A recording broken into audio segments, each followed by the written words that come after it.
Silly butts, we back. Let's get it. The worst thing for me is I can't please all my girls. The extraordinary journey of Chris McDaddy Kelly and Chris Daddy Mac Smith, one of the most beloved duos from the 90s, was one of excitement and intrigue and ultimately tragedy. You think Jada Pinkett was entangling? She was entangling with Chris Kelly from Crisscross. Behind the scenes of their meteoric rise, there were controversies, substance use, and a devastating loss that would seal their fate and forever change the course of their lives. Get ready as we dive into the shocking and tragic story of Crisscross.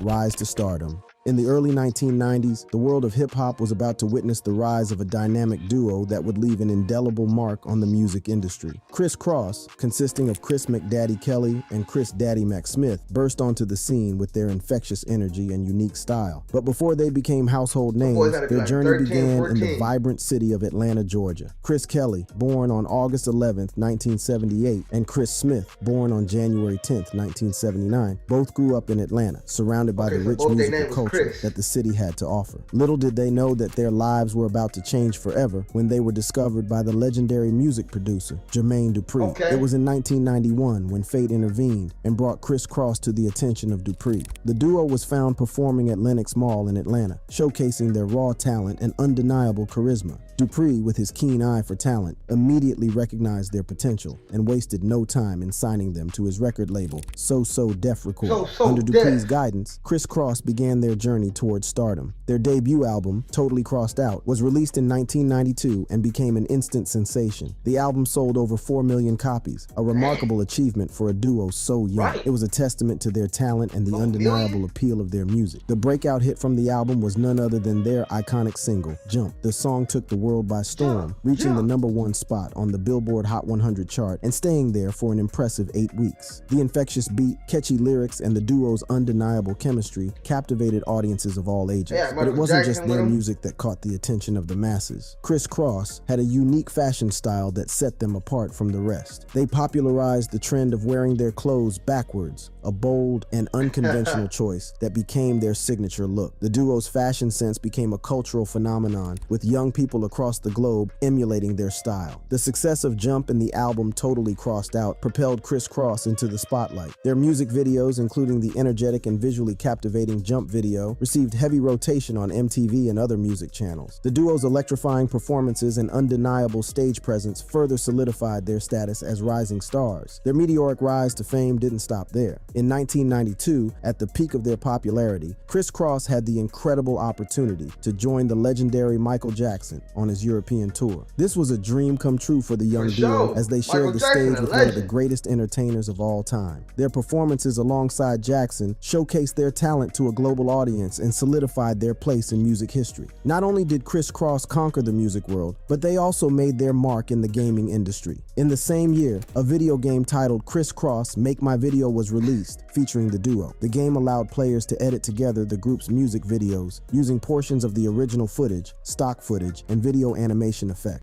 I don't think I heard about nobody having no video game. Matter of fact, 50 Cent probably about the only other rapper that had a video game. So you mean to tell me that they had a video game out, just 2 rappers, and all you could do is just edit their music videos? I mean, it don't sound like a fun game to me, but hey, that's dope though. Man, shout out to them. Gotta give people their flowers, man. They get a lot of recognition for that. For Joski, they had a video game, you feel me? Like, literally, like, that's tough.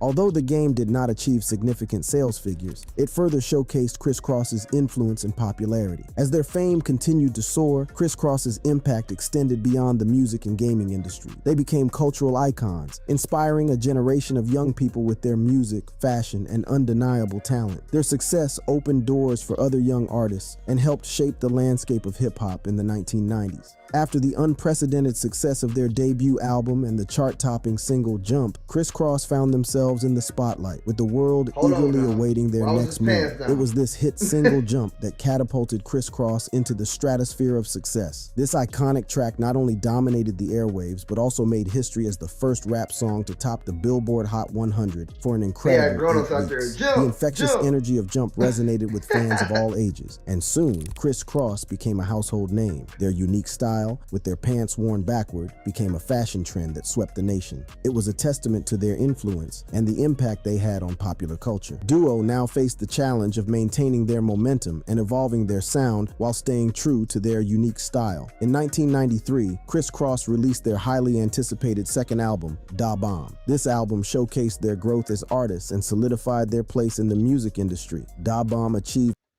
Hold on, time out. So in 1993, they dropped an album called Da Bomb. And ironically, I feel like that was the year when all of these Devontae's, Deonlays, Deshaun's, and everything with a DA as a name after that was like the year where people was just like were naming their kids Delaney.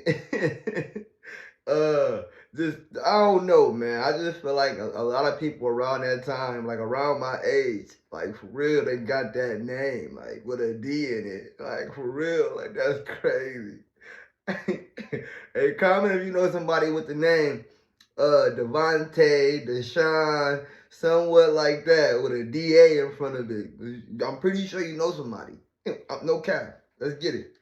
Platinum certification, a testament to the duo's continued popularity and the quality of their music. The album featured hits like All Right and I'm Real, which further showcased Criss Cross's ability to create catchy, energetic tracks that resonated with their fans. The success of Da Bomb proved that Criss Cross was not a one-hit wonder, but a force to be reckoned with in the hip-hop scene. As their music evolved, so did their image. Criss Cross made a conscious decision to shed their signature backwards clothing style, signaling a new era for the duo. They wanted to show their growth as artists and break free from the constraints of their early image. This transition was met with mixed reactions from fans and critics alike, but it demonstrated their commitment to artistic exploration and growth. In 1996, Criss Cross released their third and final studio album, Young, Rich, and Dangerous. This album showcased a more mature sound and lyrical content, reflecting the duo's journey through the music industry and their personal experiences. Young, Rich, and Dangerous achieved gold certification, further solidifying Criss Cross's place in the industry. The album featured hits like Tonight's That Night and Live and Die for Hip Hop, which showcased their versatility as artists and their ability to tackle different themes and styles. Criss Cross proved that they were not afraid to take risks and experiment with their music, pushing the boundaries of what was expected from them. Despite their continued success, Criss Cross faced challenges within the music industry. As the landscape of hip hop evolved, new trends and styles emerged, and the duo had to navigate these changes while staying true to their unique sound. They faced criticism from some who believed they were not able to adapt to the evolving genre. But Criss Cross remained resilient and continued to create music that resonated with their loyal fan base. Beyond their music career, Criss Cross also made notable appearances in various forms of media. They starred in a television commercial for the soft drink Sprite in 1992 to 1993, further solidifying their status as cultural icons. They also made guest appearances on popular television shows such as A Different World and In Living Color, showcasing their versatility and expanding their reach beyond the music industry. In 1993, Criss Cross made a cameo appearance in the film Who's the Man, directed by Ted Demme. The film starred Ed Lover and Dr. Doctor of Yo MTV Rap's fame and provided the duo with an opportunity to showcase their acting skills. This foray into the world of film further solidified their status as multi-talented artists. Criss Cross's impact extended beyond their own music and appearances. They collaborated with other artists, including recording the Rugrats rap for the popular children's show Rugrats and Nickelodeon. The rap was released as a single on their debut album, Totally Crossed Out, and gained popularity among fans of the show. This collaboration showcased their ability to appeal to a wide range of audiences and further cemented their place in popular culture. The rise of Criss Cross was nothing short of meteoric. From their chance encounter at Greenbrier Mall to signing with Rough House Records, their debut album, Totally Crossed Out, took the world by storm. And with their hit single Jump, they etched their names in music history. But as we'll soon discover, their journey was not without its challenges and heartbreak. The breakup, their struggles to adapt to changing trends, maintain their image, and navigate internal conflicts ultimately led to their downfall. Personal struggles. As the years went by, the duo also faced the challenges that come with growing up in the spotlight. They navigated the ever-changing music industry, but the pressures and temptations proved to be too much for Chris Kelly. In 2009, rumors began to circulate when photos surfaced showing Kelly with bald spots on his head. Speculation ran rampant, with whispers of a battle against cancer. However, Kelly set the record straight in an interview, revealing that he suffered from alopecia, a condition that causes hair loss. "My health is good. I just have alopecia. I don't have cancer or any other sort of diseases. I appreciate the concern, but I'm doing all right." Behind the glitz and glamour of Chris Kelly's rise to fame as part of Criss Cross, a dark battle was raging within. Kelly's success was marred by a long and painful struggle with drug addiction, a battle that would ultimately claim his life. Today, we delve into the harrowing details of Chris Kelly's history of drug abuse and the similar episodes he experienced in the past. According to authorities, Kelly's mother, Donna Kelly Pratt, and his uncle, Lamar Williams, disclosed that he had a history of substance abuse. They revealed that Kelly had battled with addiction for years, facing numerous challenges along the way. The exact details of Kelly's struggle with drugs remained largely hidden from the public eye. However, those close to him knew the extent of his battle and the toll it took on his life. Chris Kelly's addiction not only affected his personal life, but also had a detrimental impact on his career. The once promising rap star found it increasingly difficult to maintain his creative output and fulfill the expectations of his fans in the industry. The toll of addiction took its toll on his physical and mental well-being, leading to a decline in his musical endeavors. The challenges and struggles Chris Kelly faced serve as a stark reminder of the dangers of substance abuse and the devastating consequences it can have on one's life. Despite his undeniable talent and early success, he was unable to overcome the grip of addiction, ultimately leading to his untimely demise. The events leading up to Chris Kelly's untimely death were shrouded in tragedy and shock. According to the police report obtained by TMZ, Kelly's mother revealed that he had been mixing cocaine and heroin the night before his passing. This deadly combination proved fatal, cutting short the life of a talented artist. On May 1st, 2013, just hours before his death, a disturbing video emerged, providing a glimpse into the troubled state of Chris Kelly. Shot in his Atlanta home, the footage showcased a scene of chaos and drug addiction. The disarray and the presence of seemingly drugged-out individuals painted a grim picture of his struggles. In the video, a disoriented Chris Kelly attempted to rap along with the music blaring through the speakers. His lyrics took a dark turn as he mentioned a room full of dead bodies, reflecting the turmoil he was going through. This haunting footage served as a window into the life of a drug addict, highlighting the depths of his addiction. Hours after the video was recorded, a distressing call was made from Kelly's home to 911. The caller reported that the rapper had passed out and was unresponsive. Medical professionals arrived at the scene, but their efforts to revive him were in vain. Chris Kelly was pronounced dead at approximately 5 p.m., leaving the world in shock and mourning the loss of a talented artist. The music community mourned his loss, and fans around the world expressed their grief. Jermaine Dupri, who had discovered Criss Cross and played a pivotal role in their success, wrote an open letter to fans. He referred to Chris Kelly as a son he never had, praising him as an artist, a career collaborator, and a dear friend. "To the world, Chris was McDaddy, but to me, he was a son I never had," Dupri said in a written statement. "When I think about it, I spent more time with Chris and Chris than damn near anybody in my whole life, so you can imagine how bad this hurts," Dupri added. "I will always love you, Chris, and I will never let the world forget you. May God bless your soul." Chris Smith, devastated by the loss, also shared his heartfelt sentiments. He wrote about their friendship, the memories they shared, and how deeply he would miss Kelly. The bond they had formed as young boys had endured through the years, and now Smith was left to navigate a world without his partner by his side. The cause of Chris Kelly's death sent shockwaves through the industry. A toxicology report revealed that he had died from an overdose. The screening showed a mixture of substances in his system that contributed to his tragic demise. Paramedics who had attended to Kelly revealed that a friend had informed them that he had consumed a combination of hard drugs the night before. The revelation of Chris Kelly's struggles with substance abuse shed light on the demons he had battled behind closed doors. It was a painful reminder of the challenges many artists face in the music industry. Rappers battling with drug abuse and ultimately dying as a result of overdose is a narrative that has become all too familiar in recent years. It's a dark reality that often lurks behind the glitz and glamour of the music world. From hip-hop legends like DMX and Mac Miller to rising stars like Juice WRLD and Lexi Alagi, the music world has continually lost artists to the relentless grip of drug abuse. Juice WRLD, a rising star in the music industry, captivated audiences with his emotional lyrics and unique sound. But behind the scenes, he was battling with his own demons, including a dangerous addiction to drugs. His tragic story serves as a stark reminder of the devastating consequences that can arise from substance abuse. According to his mother, he struggled with depression, severe anxiety, and drug addiction. In interviews, he revealed that his battle with addiction began as early as his freshman year in high school. He found solace in prescription drugs like Xanax and Percocet, which became a normal part of his life. The young artist attributed his addiction to the drug-heavy music of rappers like Future, whose lyrics often glamorized substance abuse. Juice WRLD recognized the dangerous path he was on and decided to make a change. He made the brave decision to admit himself into rehab, hoping to break free from the grip of addiction. Tragically, the road to recovery was cut short. Just weeks before he was scheduled to check into rehab, Juice WRLD found himself at Chicago's Midway Airport on December 8, 2019. Unbeknownst to him and his friends, this would be his final moments. In a video recorded at the airport, Juice WRLD appeared conscious and fully alert, hanging out with his crew.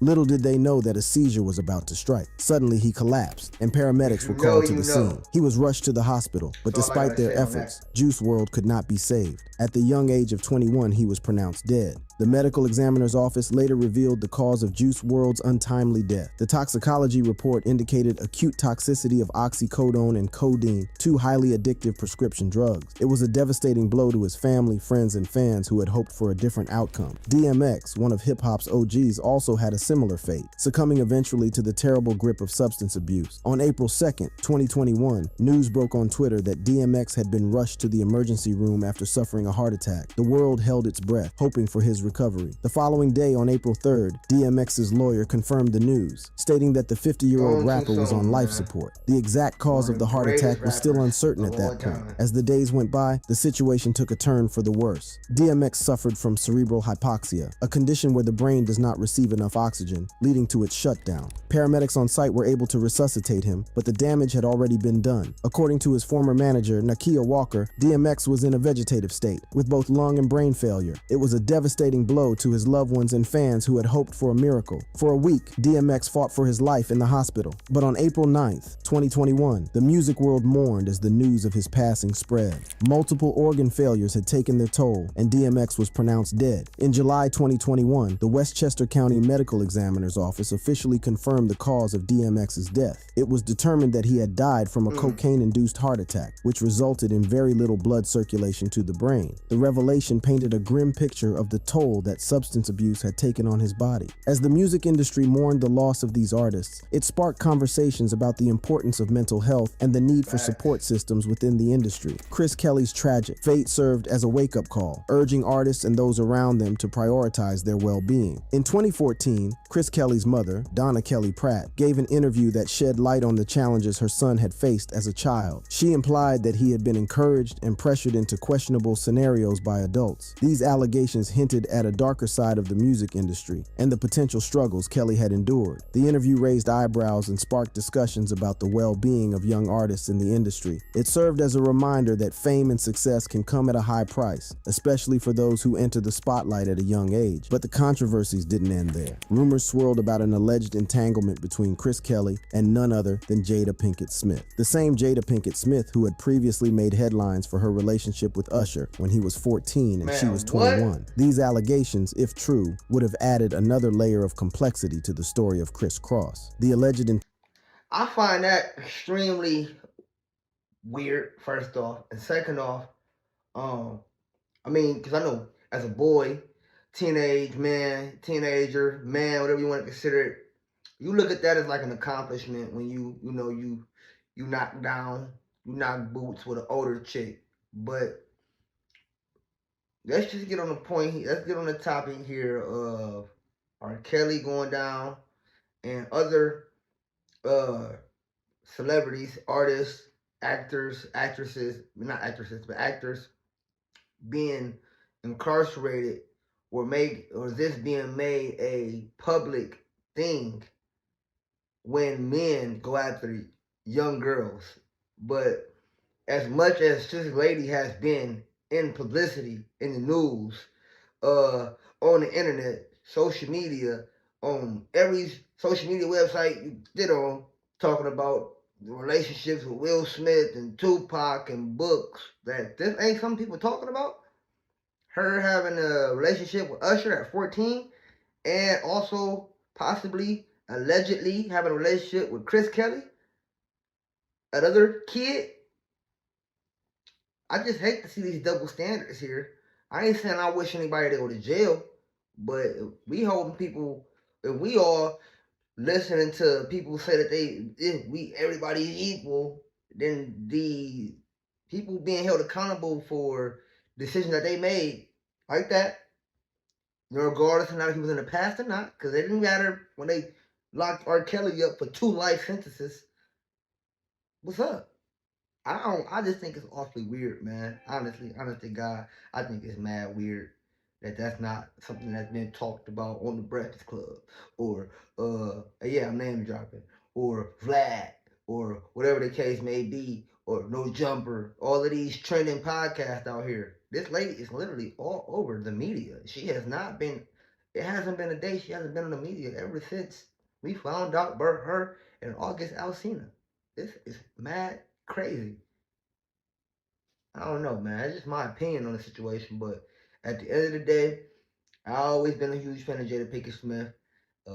Since a young kid myself, I probably wouldn't have turned her down myself neither. You feel me? But hey, but we talking about groomers here. That's what we talking about. You feel me? We talking about real groomers. You feel me? But man, that's tough. I'm gonna let the video play out, and we're gonna talk about the mental health aspect of the video and the drug aspect of the video. I'm not about to focus all my attention on trying to slander somebody because I'm not. You feel me? The lady has made huge success. As a matter of fact, actually, I don't want no smoke with Will Smith. So let's act like I didn't even say none of that. Will Smith gotta be. I think Will Smith a billionaire, straight up. Let's get it though. Entanglement with Jada Pinkett Smith, combined with the pressures of fame and the challenges they faced, may have strained the duo both personally and professionally. It's difficult to imagine the weight they carried as young artists navigating the complexities of the music industry. The controversies and strains they face serve as a reminder that the path to success is not always smooth. The pressures of fame, combined with personal challenges, can take a toll on even the most talented individuals. In the wake of his partner's untimely death, Chris Smith embarked on a journey of self-discovery and reinvention. He channeled his grief and creative energy into various artistic endeavors, ultimately founding Urbane Muse, an Atlanta-based art and lifestyle brand. Chris Smith was not only a talented musician, but also a gifted visual artist. His passion for art is evident in his hauntingly realistic portraits and other captivating creations. Through Urbane Muse, Smith has found a new outlet for his artistic expression. But Urbane Muse is more than just a platform for Smith's art. It has grown into a full-fledged lifestyle brand, encompassing various aspects of art, fashion, and culture. Urbane Muse offers a curated selection of women's and men's clothing, footwear, and accessories, all reflecting Smith's artistic sensibilities. The brand has collaborated with other artists and designers, creating a fusion of art and fashion that is truly unique. The story of Chris Cross serves as a cautionary tale and a testament to the complexities of fame and success. For more stories like this, click on one of the cards on your screen. Man, that was a good video. But rest in peace to everybody that he was talking about that lost their life as a musician. You feel me? Like, gone too soon. But drug addiction is real. People have been losing their life to these drugs for decades now. Like, and I know a lot of people have already gotten off into it. They swear up and down that they grown. They know what they doing. You can't tell them nothing. Don't talk to me. I'm an adult. And everything else that you could think of.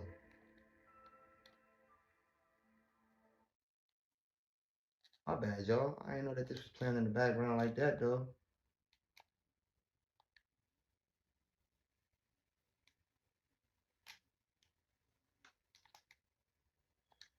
My bad. Dang. It's tough. But, yeah. It's just, I just want people to remember this, man.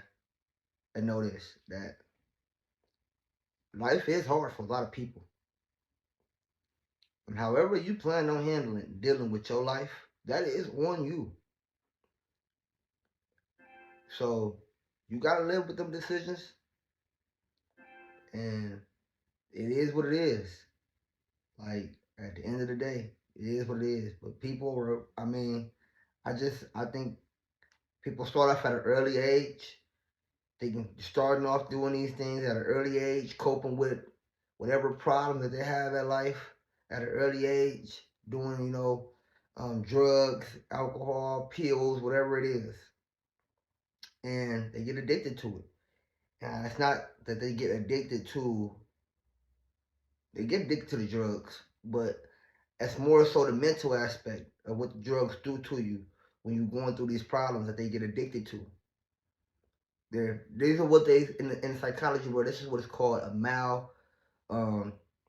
maladaptive coping strategy. You got coping strategies when you work out. You can sing. You can rap. You can do music. You know what I mean? These are all considered somewhat healthy for you. But maladaptive coping strategies are the ones where people are doing these drugs to cope with their problems. And I understand everybody be like, oh, weed is this, weed is that, it's cool, it don't hurt you, it's a planet of Earth, and so on and so forth.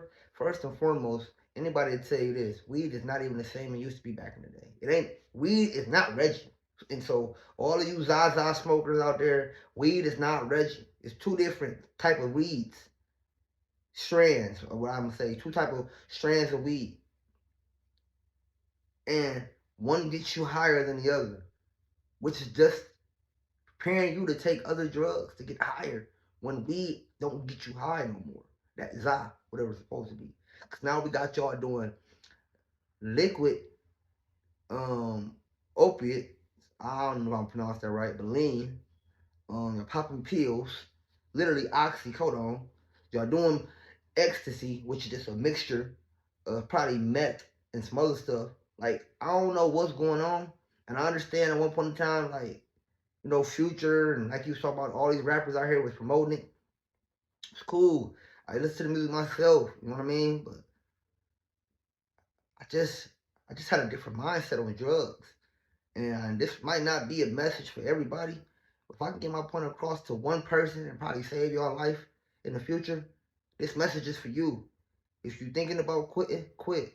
If you got friends around you trying to trick you or talk you into popping pills, and you feel that feeling in your body like, man, it's not what I want to do. Don't do it. And I hate to tell you this, but they were not your friends. Straight up. Ain't no friends gonna try to talk you into doing no drugs. Now, if y'all all make the decision to do it as a group, I can't stop that. I got nothing to say about that. But to the ones that be like, man, I'm cool, and they always trying to offer it to you, whatever the case may be, or they trying to crack on you or do all type of lame stuff like that, man, listen, man, them ain't your friends. And I'll tell you this right now before I let this topic of drugs go. Who am I? I'm just a dude with no money around here. No money, no life, no car, no nothing. You feel me? I tell you this, I ain't losing my life to no drugs. So that's for everybody out here. That's everybody listening, watching this video. You doing drugs? I ain't. People dying from drugs. People like me ain't dying. Straight up. That's on you. So before I let this video go, I'm gonna let y'all know this right now. Weed is a gateway drug.